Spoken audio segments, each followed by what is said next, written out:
Freelancing எல்லாம் சொல்கிறாங்களே, அப்படின்னா என்ன? ஃப்ரீலான்சிங் பண்ணால் நம்ம டைம் ஃப்ரீடமாக இருக்குமா? ஃப்ரீலான்சிங் பண்ணால் லட்சமாக சம்பாதிக்கலாமா? ஆமாம், இந்த ஃப்ரீலான்சிங் நான் எப்படி பண்ணுறது? இது எல்லாத்தையும் பற்றி இந்த வீடியோவில் நம்ம டீட்டெயிலாக பார்க்கலாம் வாங்க. வணக்கம் மக்களே, நான் ஹரி. நீங்கள் எந்த இடத்துக்கும் போகாமல் உங்களுக்கு பிடிச்ச இடத்துல பிடிச்ச ஸ்கில்ல மக்களுக்கு ப்ரொவைட் பண்ணி சம்பாதிக்கிறது தான் இந்த ஃப்ரீலான்சர். இப்போ உங்களுக்கு கிராஃபிக் டிசைனிங் பிடிக்கும்னா அந்த ஸ்கில்லை நீங்கள் நல்லா மாஸ்டர் பண்ணியிருப்பீங்க. கிராஃபிக் டிசைனிங் தேவைப்படுற கிளைண்ட்ஸை ஃபைண்ட் பண்ணி நீங்கள் உங்கள் ஸ்கில்லை ப்ரொவைட் பண்ணி சம்பாதிக்கிறது தான் இந்த ஃப்ரீலான்சிங். இந்த ஃப்ரீலான்சிங் பொறுத்தவரை உங்கள் ஸ்கில்லுக்கு தான் காசு. இந்த ஃப்ரீலான்சிங்குள்ளே நீங்கள் தான் எல்லாம்னா நீங்கள் தான் ஸ்கில்லை மாஸ்டர் பண்ணணும், நீங்கள் தான் கிளைண்ட்ஸை ஆன்போர்ட் பண்ணணும், நீங்கள் தான் டைமுக்குள்ளே ப்ராஜெக்ட்டை டெலிவரி பண்ணணும். அது மட்டும் இல்லாமல் கிளைண்ட்ஸுக்கு சாட்டிஸ்ஃபேக்ஷனான ஒரு ரிசல்ட்டு நீங்கள் தான் கொடுக்கணும். இதில் நீங்கள் எவ்வளோக்கு எவ்வளோ கிளைண்ட்ஸ் அதிகமாக வச்சுருக்கீங்களோ அவ்வளோக்கு அவ்வளோ நீங்கள் சேஃபாகவும் இருக்கலாம், சம்பாதிக்கிறதும் அதிகமாகவே சம்பாதிக்கலாம். எல்லாம் சரி ப்ரோ, இந்த ஃப்ரீலான்சிங்கில் நான் எப்படி ப்ரோ கிளைண்ட்டை கண்டுபிடிக்கிறதுன்னு கேட்டிங்கன்னா, ஃப்ரீலான்சிங்னு ஒரு சில வெப்சைட்ஸ் இருக்குது. லைக் ஃபைவர், அப்வொர்க், இந்த மாதிரி வெப்சைட்டில் உங்கள் ஸ்கில்ஸை நீங்கள் போஸ்ட் பண்ணணும். அப்படி இல்லைனா ஃபார் எக்ஸாம்பிள் உங்களுக்கு கிராஃபிக் டிசைனிங் தெரிஞ்சிருக்குன்னா கிராஃபிக் டிசைனிங்கில் நீங்கள் என்ன பண்ண போகிறீங்கன்னு ஃபஸ்ட்டு கண்டுபிடிங்க. இப்போ நீங்கள் லோகோ டிசைனர்னு வச்சுக்கோங்க. லோகோ டிசைனர் யாருக்கு தேவைப்படும்? பிஸ்னஸ் ஓனர்ஸ் மோஸ்ட்லி எங்கே இருப்பாங்களா? லிங்க்டின்ல இருப்பாங்க. நீங்கள் போய் லிங்க்டின்ல ஒவ்வொரு பிஸ்னஸ் ஓனராக அப்ரோச் பண்ண போது உங்களுக்கு ஈஸியாக அவங்க கிளைண்டாக மாற வாய்ப்பு இருக்குது. இப்போ கிளைண்டாக பிடிச்சிட்டிங்க, உங்கள் ஸ்கில்ஸ் என்னென்னு அவங்க காமிக்கணும். அதுக்கு என்ன பண்ணணும்னா, இப்போ நீங்கள் லோகோ டிசைன்னு வச்சுக்காங்க.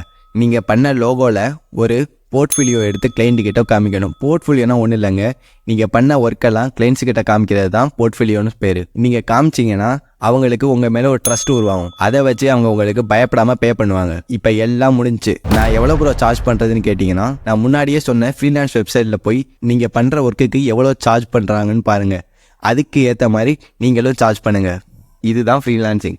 இந்த ஃப்ரீலான்சிங்கில் நல்லதும் இருக்குது, கெட்டதும் இருக்குது. நல்லது என்னென்னா, உங்களுக்கு பிடிச்ச இடத்துல நீங்கள் வேலை செய்யலாம். கிளைண்ட் உங்களுக்குன்னு ஒரு டைம் கொடுப்பாங்க. அந்த டெலிவரி டைமுக்குள்ளே நீங்கள் எப்போ வேணால் ஒர்க் பண்ணிக்கலாம். ஸோ டைம் ஃப்ரீடமும் இருக்குது. இந்த ஃப்ரீலான்சிங் பொறுத்தவரை உங்கள் ஸ்கில்லுக்கு தான் காசு. நல்ல ஸ்கில்ஃபுல்லாக இருந்தால் உங்கள் ஃபீல்டில் நார்மல் எம்ப்ளாயோட நீங்கள் ரொம்ப அதிகமாகவே சம்பாதிக்கலாம். இந்த ஃப்ரீலான்சிங்கில் நல்லது எப்படி இருக்கோ அதே மாதிரி கெட்டதும் இருக்குது.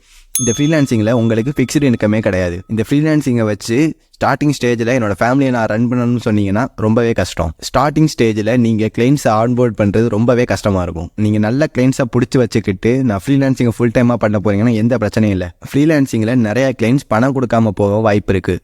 ஸோ உங்கள் சேஃப்டிக்கு அட்வான்ஸாக 50% அமௌண்ட்டை நீங்கள் வாங்கி வச்சுக்கணும். இப்போ நீங்கள் 9 to 5 ஜாபில் இருக்கீங்கன்னா அந்த அளவுக்கு நீங்கள் அப்டேட்டாக இருக்க வேணாம். ஆனால் நீங்கள் ஃப்ரீலான்சிங் பொறுத்த வரைக்கும் ட்ரெண்டுக்கு ஏற்ற மாதிரி நீங்கள் அப்டேட் ஆகிக்கிட்டே இருக்கணும். அப்படி இல்லைனா உங்கள் கிட்ட இருக்க கிளைண்ட்ஸு வேறு ஆள்கிட்ட போயிட்டே இருப்பாங்க. ஸோ நீங்கள் ஃப்ரீலான்ஸ் ஸ்டார்ட் பண்ணுறதுக்கு முன்னாடி நீங்கள் ஃபேமிலி பர்சனாக இருந்தால் உங்கள் வேலையும் வச்சுக்கிட்டு சைடில் இந்த ஃப்ரீலான்ஸை ஸ்டார்ட் பண்ணுங்கள். நல்லா வந்தால் ஃப்ரீலான்சிங்கை ஃபுல் டைமாக பண்ணுங்கள். அப்படி இல்லைனா உங்கள் வேலையை வச்சே க்ரோ ஆகலாம், ஒரு ப்ராப்ளமும் இல்லை. இதுவே நீங்கள் காலேஜ் ஸ்டூடெண்டாக இருந்தால் படிக்க போதே சைடில் ஸ்டார்ட் பண்ணுங்கள். சப்போஸ் உங்களுக்கு கிளைண்ட்ஸ் அந்தளவுக்கு எதுவும் வரல, எனக்கு சாட்டிஸ்ஃபைடாக இல்லைனா ஸோ உங்கள் டிகிரி கை கொடுக்கும். ஸோ எந்த ப்ராப்ளமும் இல்லை. இந்த வீடியோ பிடிச்சிருந்தா லைக் பண்ணுங்கள், ஷேர் பண்ணுங்கள், ஏதாவது டவுட்னா கமெண்ட் பண்ணுங்கள். இந்த மாதிரி யூஸ்ஃபுல் கண்டென்ட் தெரிஞ்சுக்க நம்ம சேனலையும் சப்ஸ்கிரைப் பண்ணுங்கள். டாட்டா.